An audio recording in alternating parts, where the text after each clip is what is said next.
বাংলাদেশ, দেখতে দেখতে গোল্লায় গেল আমার সোনার বাংলাদেশ। ঠিক কিনা? কেউ দিল না সবাই নিল, আমরা যে কলুর বলদ, সারা বছর নেয় না খবর, নির্বাচনে খুব দরদ। কেউ দিল না সবাই নিল, আমরা যে কলুর বলদ, সারা বছর নেয় না খবর, নির্বাচনে খুব দরদ। নির্বাচনের আগে নেতা ধরে কত রকম বেশ, নির্বাচনের আগে নেতা ধরে কত রকম বেশ, দেখতে দেখতে গোল্লায় গেল, দেখতে দেখতে গোল্লায় গেল আমার সোনার বাংলাদেশ। একে একে শেষ করেছি, সবার দেখা হইল শেষ, দেখতে দেখতে গোল্লায় গেল আমার সোনার বাংলাদেশ। ঠিক কিনা ভাইরা আমার? খুব বুঝবেন, এই কারণে চোর বড় হোক ছোট হোক, চোরের বিচার আছে কিনা? কি সেটা? মাশাআল্লাহ। ওয়াস-সারিকু ওয়াস-সারিকাতু ফাকতু আইদিয়াহুমা জাযাআম বিমা কাসাবা নাকালাম মিনাল্লাহ। চোরের বিধান আল্লাহ পাক রব্বুল আলামিন বলেন, কোন চোর যখন চুরি করবে তার হাত কাটো। আমাদের দেশে ইসলামী আইন যদি থাকতো, এদেশের প্রত্যেকটা নেতা কর্মীদের হাতও থাকতো না, পাও থাকতো না, প্যারালাইসিস হয়ে ঘুরতো। ঠিক কিনা? এত চুরি করা করছে এরা, এদের হাত পা একটা জিনিসও থাকার যোগ্যতা এদের ছিল? ভাইরা আমার, এই জন্য দেশের অনেক সরকারের বদল দেখেছি, অনেক সরকারের পালা বদল দেখলাম। আগে যারা স্বৈরাচারী ছিল তারা বিদায় হয়েছে, এখন তো কিছু কিছু মানুষরা ক্ষমতা না পেয়েও চাঁদাবাজি শুরু করছে।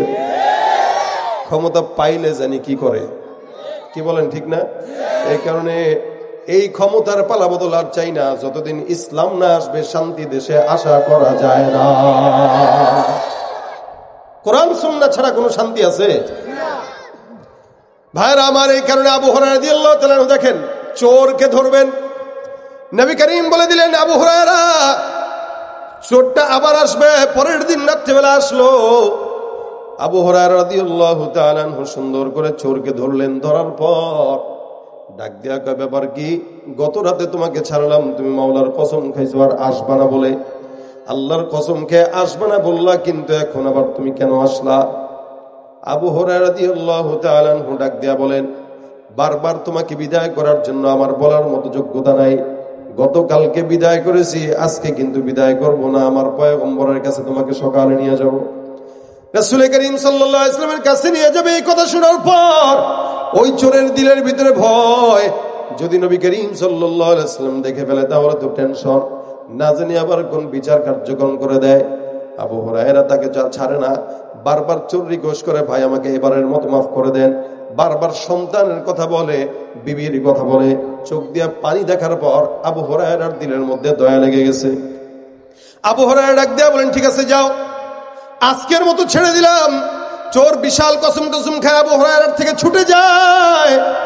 আবু হুরায়রা ডাক দেয়া বলে, যাও যাও, বাসায় যাও, আর যেন কোনোদিন তৃতীয়বার তোমাকে এই মজলিসে না দেখি। আবু হুরায়রা রাদিয়াল্লাহু তাআলা বিদায় করে দিলেন। চোরও চলে গেল। পরের দিন সকালবেলা ফজরের নামাজে মসজিদে নববীতে হাজির। আমার পয়গম্বর নামাজের পর আল্লাহর নবী সাল্লাল্লাহু আলাইহি সাল্লাম ডাক দেয়া বলে, আবু হুরায়রা, ওই গতকালের চোরটা গত রাতেও তো আবার আসছিল, কেন ধরে রাখো নাই, বেঁধে রাখো নাই কেন? আবু হুরায়রা ডাক দেয়া বলে, ইয়া রাসূলুল্লাহ, গত রাতেও চোরকে ছেড়ে দিলাম, আপনি জেনে ফেললেন। আজকেও চোরকে ছেড়ে দিলাম, আপনি জেনে ফেললেন। পয়গম্বর, আসলে চোর না, ওই চোরটা সাধারণ মানুষ। এটার নিজের সন্তান বিবিদেরকে না খাওয়ানোর কারণে, অভাবের তাড়নায় আমার কাছে কিছু নেওয়ার জন্য আসছিল। পয়গম্বর ছেড়ে দিয়েছি। পরপর 2 রাত। কয় রাত? এবার পরের দিন সকালবেলা আল্লাহ রাসূল ডাক দিয়ে বলে, হুরায়রা, এই যে তুমি গত 2 রাতে তাকে ছেড়ে দিলা, মনে রাখবা আমি পয়গম্বর বললাম আজকের রাত্রিতেও চোরটা আবার আসবে ইনশাআল্লাহ। রাসূল সাল্লাল্লাহু আলাইহি ওয়াসাল্লাম বলতেছেন, চোর আবার আসবে। বলেন তো এটা কি হবে কি হবে না? গত রাত্রে বিদায় হয়েছে, তার আগের রাত্রিতেও বিদায় হয়েছে। নবী ডাক দিয়া বলতেছেন, আবার আজকের রাত্রিতেও চোর আসবে। আবু হুরায়রা আবার আসিস, 2 রাত ছাড়ছি, 2 রাত যেহেতু ছেড়ে দিলাম, সামনের রাত এবার যদি ধরি, লাঠি মাটি দিয়ে পিড়ায় আগে হতে, তারপরে রাসূলের কাছে সকালবেলা নিব। আবু হুরায়রা সুন্দর করে লাঠি মাটি ম্যানেজ করলেন, দড়িও ম্যানেজ করলেন। রাত্রিবেলা নামাজের মধ্যে দণ্ডায়মান নামাজ আদায় করতেছে, এমন সময় তাকায় দেখে চোর মহোদয় সুন্দর করে টিপ টিপ করে ঘরের মধ্যে ঢুকে গেছে। এবার আবু হুরায়রা কয়, হায় হায়, নবীর কথাই তো সত্য। এটা না গতকালও কসম খাইলো। দেখবেন চোর যখন কসম খায়, মায়ের কসম খায়, মায়ের দুধের কসম খায়, না পারে আপনার কসম খাইতে, নাকের ধরে কসম খায়, ভাই নাকের কসম, চোখের কসম, জিহ্বা কানের কসম, মানে ছাড়া দরকার তার। আবু হুরায়রা রাদিয়াল্লাহু তাআলা এবার ধরলেন, আগেই ধরে হাত পা বাঁধলেন, বেঁধে রাখ দিয়ে বলতেছেন, এই চোরের ঘরের চোর, তোরে না 2 দিন কান ধরাইলাম, খবরদার আসবি না। পয়গম্বর বলছে তুই আসবি, তুই আসলি, তোর কি জিনের মধ্যে, দিলের মধ্যে, তোর কি দিলের মধ্যে কোনো মায়া দয়া নাই, জানের কোনো মায়া দয়া নাই, যার কারণে তুই বারবার আসতেছিস। আল্লাহ নবী সাল্লাল্লাহু আলাইহি সাল্লাম সুন্দর কথা, সত্য কথা আমাকে ভবিষ্যৎবাণী করেছেন, এই ভবিষ্যৎবাণী ভুলে গেছে। আবু হুরায়রা রাদিয়াল্লাহু তাআলা আনহু সুন্দর করে তাকে বেঁধে সেদে রেখে দিলেন। বাঁধার পর এবার চোর মহোদয় সুন্দর করে চুপচাপ বসে আছে, বসে বসে ভাবতেছে কোন কথা বইলা কোনো মতে বিদায় হওয়া যায়। ছুটতে পারাটা হইলে বড় কথা। এ ছুটার জন্য আবু হুরায়রা রাদিয়াল্লাহু তাআলা আনহু এবার এরা সুযোগ দিতেছে না, বেঁধে রাখছে তো। চোর কিছুক্ষণ পরে ডাক দেখে, আবু হুরায়রা বলে কি, দিল নরম তো সাহাবীদের। আবু হুরায়রা বলে কি, আমার পোলাটার জন্য তোমার মায়া লাগে না একটু? বাচ্চাটারে কি খাওয়াবো? এই যে আমারে বেঁধে রাখছো, এমনি খাবারও দিতেছো না, আবার বেঁধেও রাখছো। আচ্ছা বলো, আমি যদি এখানে থাকি আমার বাচ্চাকে কিছু খাইতে পারবে? কোনো কথা শুনতে রাজি না। 3 দিন হয়েছে পরপর আসছিস, তুই কসম খাইছিস আল্লাহর, এরপরে তুই আসিস, তার মানে তুই বড় মারাত্মক চোর, তুই সাধারণ কোনো মানুষ না। কি কথা বুঝেননি? সাধারণ মানুষ হইলে লজ্জা থাকলে দ্বিতীয়বার বেলা তুই আসতি, তো লজ্জা নাই বলে তুই দ্বিতীয়বার আসছিস, আবার তৃতীয়বার আসতেছিস। চোর আবার কয় আর আসবো না। দেখবেন চোর যেগুলো, এগুলোর কোনো লজ্জা শরম থাকে না। 100 বার ধরা খেলে 100 বারই সে আসবে, আর যতবার ধরা খাবে ততবারই সে কসম খাইবে। পুরো আমাদের দেশের নেতাদের মতো অবস্থা। এরা যতবার ক্ষমতায় যায়, যাওয়ার আগে ততবার আপনাদের কাছে আমাদের কাছে বলে, ভাই সামনের বার আসলে দিব, দেয় বাস দেয়। আর যত চুরি করে, যে যত বড় চোর, তার তত বড় ক্ষমতার পাওয়ার। লজ্জা শরম নাই, ধরা খেয়ে জেলখানায় যায়। অবাক লাগে, আমার দেশে চোরগুলো ধরা খেয়েছে, ওদেরকে জেলখানায় নেওয়া হয় হাত ছেড়ে দিয়ে রাজার হালতে, অথচ এরাই আমাদের দেশের ওলামা একরামদেরকে জেলখানায় যখন নিয়েছে, 2 হাতে বেড়ি পড়িয়ে তারপরে নিয়েছে। ঠিক কিনা বলেন? উচিত ছিল এদেরকে কুত্তার মতো পিটিয়ে পিটিয়ে জেলখানায় নেওয়া। আবার এমনি এমনি এক একজন এমন করে, হ্যাঁ দেখছেন না কত বড় বেহায়া বেশরম, অকাম করে ধরা খায়, আবার হাত উঁচায়, থাপ্পড় দিয়ে দাঁত ফেলে দেওয়া দরকার। ইদা লাম তাস্তাহি ফাসনা মা শাইতা। এই পোলা বানাই, তোরা বুঝোস কচু, চিল্লাসকে তোরা বারবার, তোরা না বললাম ওদিকে যাও, ওদিক যাও, ওদিক যাও, ওদিক যাও, ডিস্টার্ব করতেছে এখানে বসে বসে গল্প করে। দেখছেন নি? আপনাদেরও দোষ আছে, আপনারা বাচ্চাদেরকে কেন সামনে দেন? মসজিদের কাতারে তো সামনে খারাইলে একদম খেপে উঠেন 100 বেগে, আর মাহফিলে ঠিকই বাচ্চাদেরকে সামনে দেন। উঠো, তুমি উঠো, এদিকে সব, এদিকে আসো, আসো আসো সোনামণি আসো।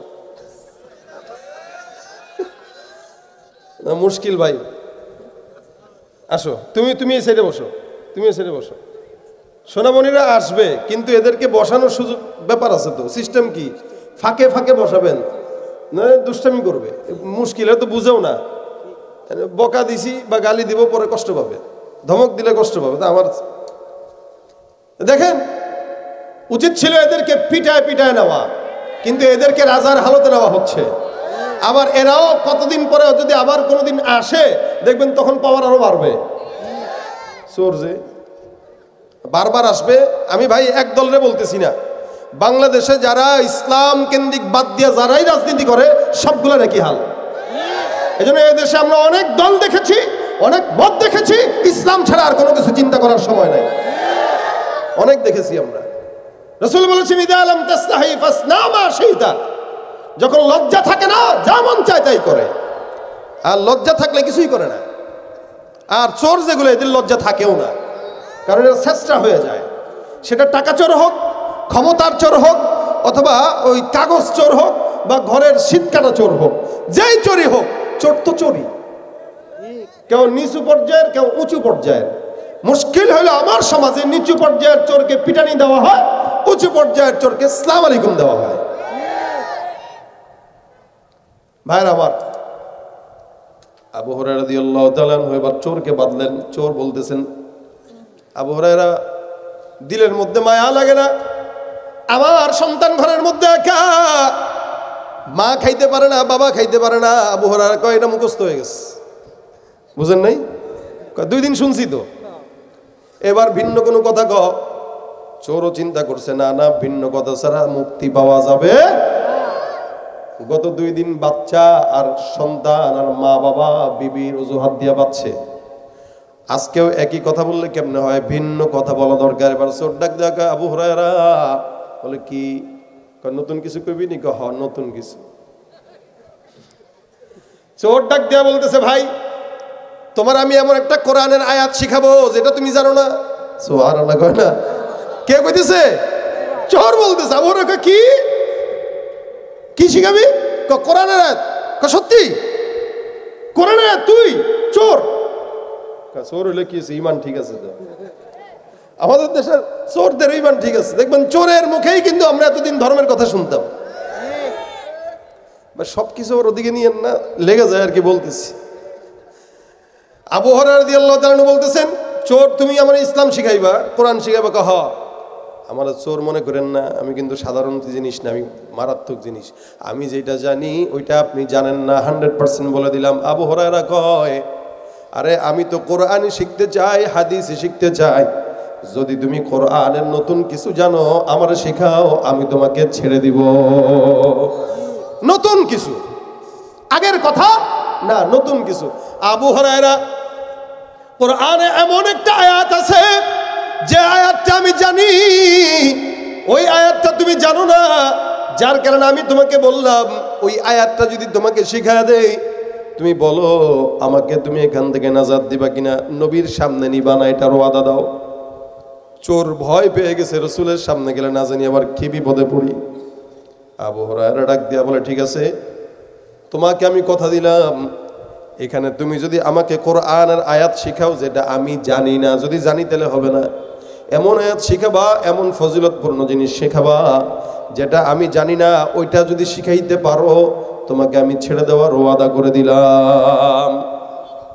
এবার চোর ডাক দিয়া দূর থেকে বলতেছেন, আবু হুরায়রা, কোন বান্দা যদি আয়াতুল কুরসি চোরটা সুন্দর করে তেলাওয়াত করা শুরু করে, বিসমিল্লাহির রহমানির রহিম, আল্লাহু লা ইলাহা ইল্লা হুয়াল হাইয়ুল কাইয়্যুম লা তাখুযুহু সিনাতুন ওয়ালা নাওম লাহু মা ফিস সামাওয়াতি ওয়া মা ফিল আরদ মান যাল্লাযী ইয়াশফা'ু ইনদাহু ইল্লা বিইযনি ইয়ালামু মা বাইনা আইদিহিম ওয়া মা খালফাহুম ওয়া লা ইউহীতুনা বিশাইইন মিন ইলমিহি ইল্লা বিমা শাআ ওয়াসি'a কুরসিয়্যুহুস সামাওয়াতি ওয়াল আরদি ওয়া লা ইয়াউদুহু হিফযুহুমা ওয়া হুয়াল আলিয়্যুল আযীম। চোরটা চোর হইলেও জ্ঞান আছে না নাই? আমাদের দেশের ওই শীতকাটা চোর, ঘরের চেষ্টা চোর, আয়াতুল কুরসি জিজ্ঞেস করবেন পারবে না, কিন্তু এই চোরটা পারে, তার মানে বোঝা গেল চোর হইলেও শিক্ষিত। কথা ঠিক না? আবু হুরায়রাকে এবার শিখায় দেয়, আবু হুরায়রা শুনো, আমি যেখান থেকে তেলাওয়াত করে যেখানে শেষ করলাম এই আয়াত, এই এত বড় একটা আয়াত যদি কোনো বান্দা রাত্রিবেলা পড়ে, ঘুমানোর আগে যদি পড়ে, ওই বান্দাকে সকাল পর্যন্ত আল্লাহ পাক রব্বুল আলামিন আসমানের ফেরেশতাদেরকে দিয়ে বান্দাকে সকল প্রকার শয়তানের অনিষ্টতা থেকে হেফাজত করবে। আবার কোন ইমানদার মুমিন যদি সকালবেলা ফজরের নামাজের পরে পড়ে, আমার আল্লাহ পাক রব্বুল আলামিন ওই বান্দাকে রাত পর্যন্ত ফেরেশতা দিয়ে আল্লাহ পাক বান্দাকে হেফাজত করবে। তার মানে সকালে পড়লে রাত পর্যন্ত হেফাজত, রাত্রে বললে সকাল পর্যন্ত হেফাজত। সুবহানাল্লাহ বলেন। শিখাইছে কে? এটা কে শিখাইছে? আবু হানিফা রহমতুল্লাহ আলাইহি একবার এক মুচির কাছ থেকে শিখছিলেন। শিখার কোনো শেষ নাই, যে কারো কাছে শিখতে পারেন। আর আপনি যদি মনে করেন মানে জ্ঞান দিতে হয়েছে, রিক্সা চালায়, চায়ের দোকান, চা বেচে, ভাই সব জ্ঞান আপনার কাছে নাই। যে যেই ফানে মাহের, লিকুল্লি ফান্নিন রিজাল, প্রত্যেকটা ফানের জন্য আলাদা আলাদা লোক আছে।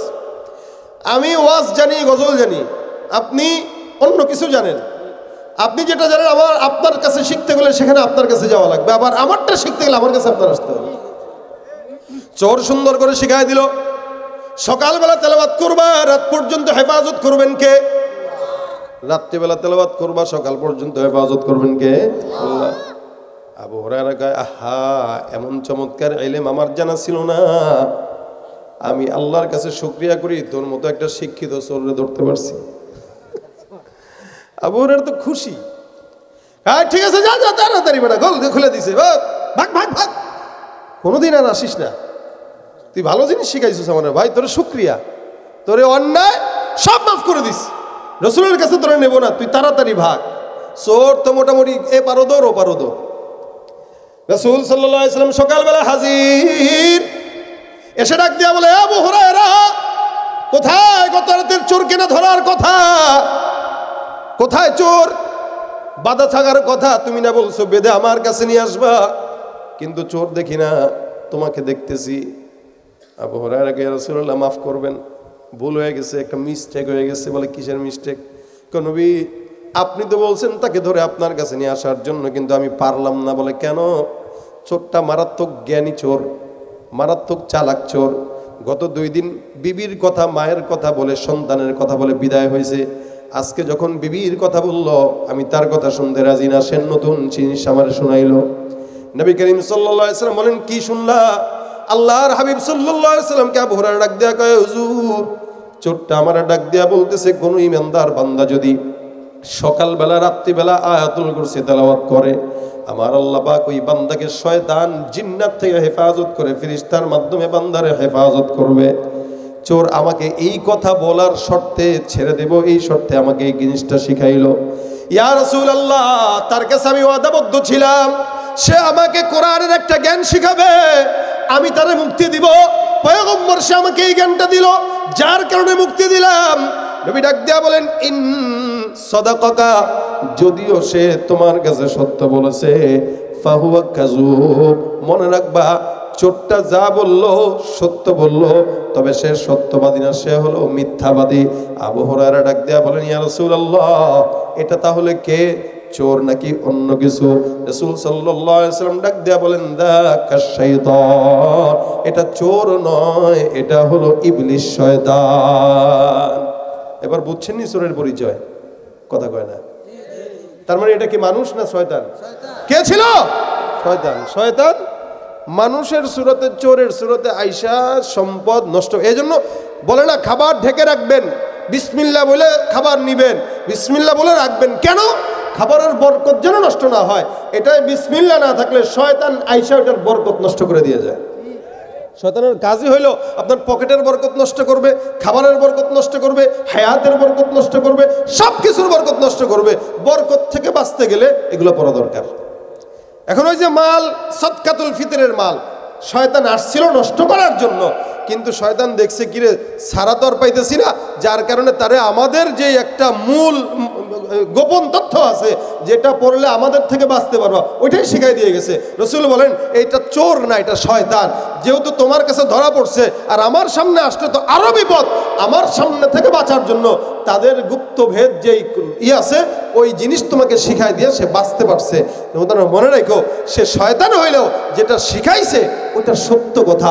আল্লাহ পাকের কোন বান্দা রাত্রেবেলা ঘুমানোর আগে যদি আয়াতুল কুরসি তেলাওয়াত করে ঘুমায়, জিন্নাত, শয়তানের ওয়াসওয়াসা, শয়তান আর জিন্নাতের আক্রমণ থেকে ফজর পর্যন্ত আল্লাহ বান্দাদের হেফাজত করবেন। কিন্তু আমরা কয়জন পারি আয়াতুল কুরসি? অনেকে আছেন পারেন না। পারেন কারা কারা? একটু হাতটা তুলেন তো। মাশাআল্লাহ, অনেকে পারেন, হাত নামান। অনেকে পারেন, আবার অনেকে হাত তুলেন নাই, তার মানে পারেন না। লজ্জার কোনো কারণ নাই। এতদিন ফজিলত হয়তো জানতেন না, যার কারণে শিখেন নাই। আজকে তো জানছেন, কি বলেন? এই অনেক সময় বাসা বাড়িতে সন্তান কান্নাকাটি করে, চিল্লাচিল্লি করে।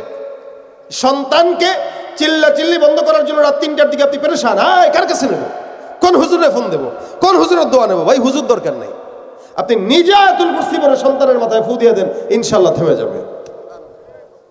আপনার সংসার, আপনার সম্পদ, সব কিছুর যদি বরকত চান, আয়াতুল কুরসির বিকল্প কিচ্ছু।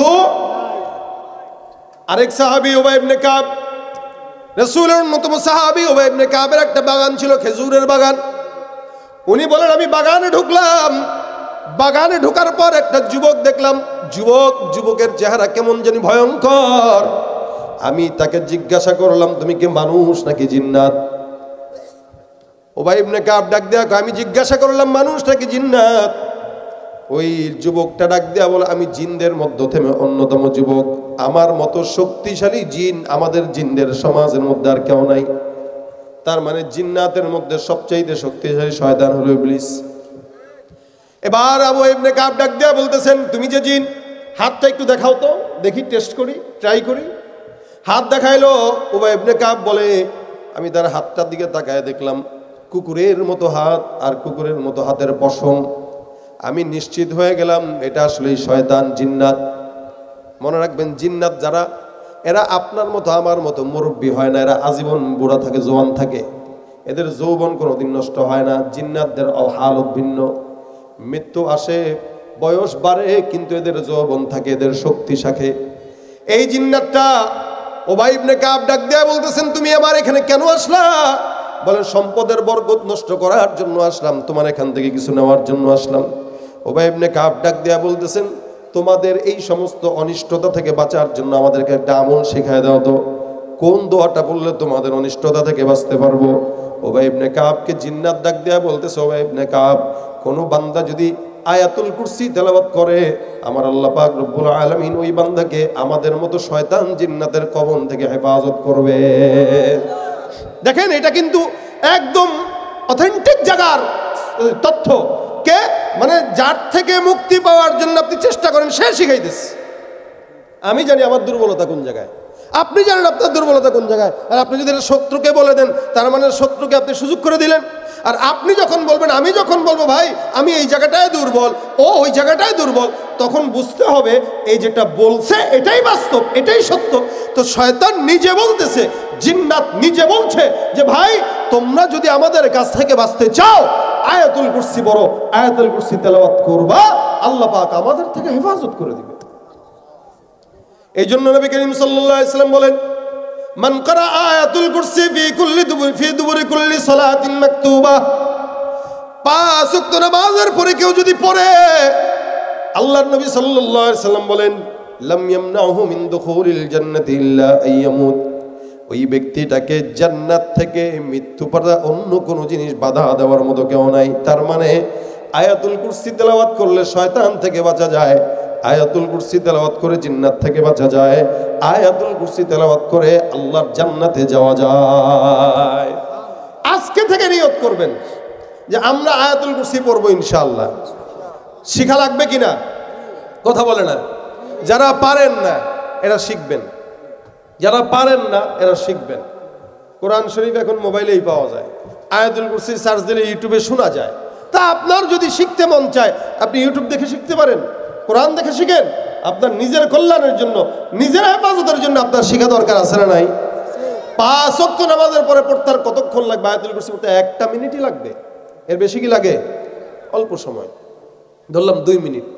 তা 2-3 মিনিটের মাথায় আপনি যদি আয়াতুল কুরসি তেলাওয়াত করেন তে ইনশাআল্লাহ আল্লাহ পাক আপনার আমার হায়াতেও বরকত দিবে, রিজিকেও বরকত দিবে, জান মালেও বরকত দিবে, এমনকি মৃত্যুর সাথে সাথে জান্নাত দান করে দিবে। কারা কারা যারা পারি, কারা কারা পড়বো হাতটা তুলি। 5 ওয়াক্ত নামাজের পরে আয়াতুল কুরসি পড়বো। আল্লাহ কবুল করো, জোরে বলেন আমিন। আল্লাহ কবুল করো, জোরে বলেন আমিন। আল্লাহ আমাদেরকে শিখায় দাও, জোরে বলেন আমিন। শয়তানের হেফাজত, শয়তানের পক্ষ থেকে, শয়তানের কালো হাত থেকে হেফাজত করো, জোরে বলেন আমিন। অনেক সময় এখন বর্তমান সময়ে জিন্নাতের আস্ফালন বাড়ছে, অনেক মানুষে অ্যাটাক করতেছে। আমাদের কাছে অনেক মানুষ ফোন দেয় ভাই জিন্নাতের এই সমস্যা, ওই সমস্যা, ওই সমস্যা। বাস আপনার জিন্নাতের সমস্যা যদি হয়েই যায় তো পরের হিসাব, কিন্তু হওয়ার আগে অন্তত পড়েন, ইনশাল্লাহ হবে না। শোয়ার আগে অন্তত পড়েন, সকালবেলা একবার অন্তত পড়েন। 5 ওয়াক্ত নামাজের পরে না পারলেন সকালে রাত্রে পড়েন, ইনশাআল্লাহ আল্লাহ পাক তো হেফাজত করবে।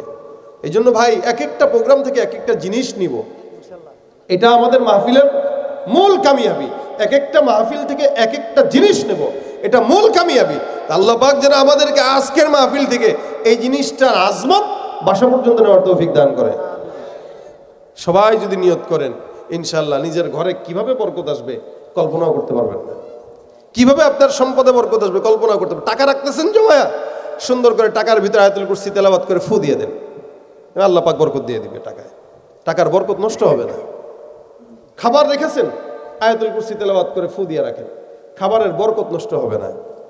যেই জায়গায় দরকার সেখানে, এটা ইসমে আজম। অনেক ওলামা একরাম বলেন আয়াতুল কুরসি ইসমে আজম, এটা ইসমে আজমের মতো কাজ করে। এটা পড়বেন, আল্লাহ পাক সব কিছু হেফাজত রাখবে ইনশাআল্লাহ।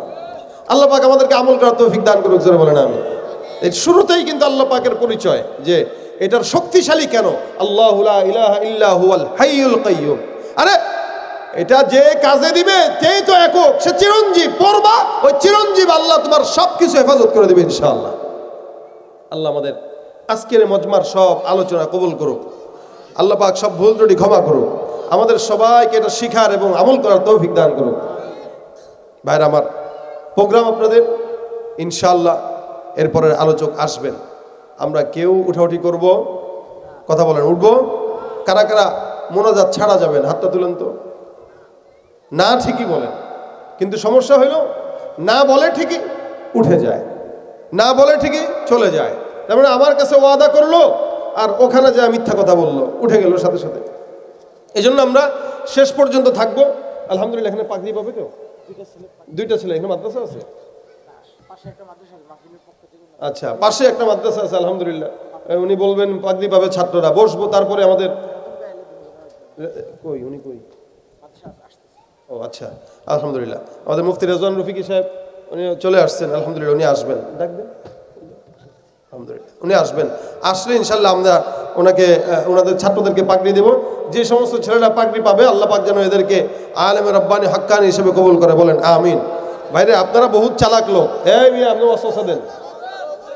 আপনারা শোনেন না, এমন কোনো কথা বলা যাবে না। শোনেন, আপনারা বহুত চালাক। এখানে লেখা আছে আমার বাদেশার প্রোগ্রাম 10টা পর্যন্ত কোনো বক্তা করে না। শুকরিয়া করেন যে